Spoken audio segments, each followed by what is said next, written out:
В Туркменистане в последнее воскресенье мая с размахом отмечается один из главных праздников – День ковра. Торжества начались с грандиозного концерта, собравшего под своим крылом любителей искусства и культуры, но особое внимание привлекла выставка, открытая в Национальном музее ковра. Здесь были выставлены более 2000 экспонатов, включая ковры-гиганты, поражающие своими размерами. Один из таких ковров был внесен в Книгу рекордов Гиннесса. Его площадь достигает 301 квадратного метра, а вес составляет целых 1200 килограммов. Этот ковер – результат труда 40 мастериц в tечение 8 месяцев, является национальной гордостью. Bildiğiniz gibi Türkmen halılar dünyaca ün yapmış halılar. Özellikle yünden başlayıp halı haline getirene kadar uzun bir süreç. Bunu genellikle Türkmenistan'daki kadınların yaptığını görüyoruz. Ve zahmet isteyen bir şey. Demin gördük, bir halının yapımı 3 kişi tarafından ancak 4 ayda bitirilebiliyor. El emeği, göz nuru bu halılar Türkmenistan'da bulmak isteyenler, görmek isteyenler Türkmenistan'a gelebilirler.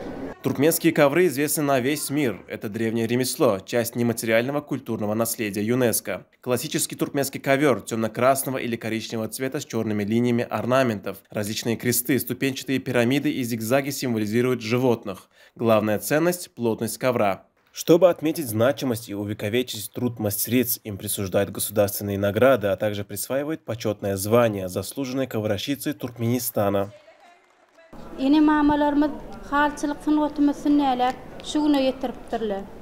Onu hem östürüp ve kamilleştirip gelecek nesillerimize yetirip devam ettirmek olsa bizim borcumuzdur.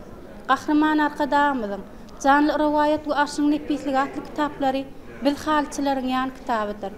Türkmen halkının milli lideri, kahraman arkadağımızın ve arkadağlı kahraman serdarımızın canlılar sağ, ömürleri uzak, Одним из экспонатов выставки является точная копия пазарыкского ковра, оригинал которого находится в Эрмитаже. Этот ковер, возраст которого, по данным исследователей, превышает почти 2500 лет, представляет собой уникальное историческое наследие, в котором запечатлены образы Огусхана и его внуков, а также символы животных и природных элементов. Ученые утверждают, что искусство ковроткачества в Туркменистане имеет глубокие и древние корни, превосходящие аналогичные традиции соседних народов.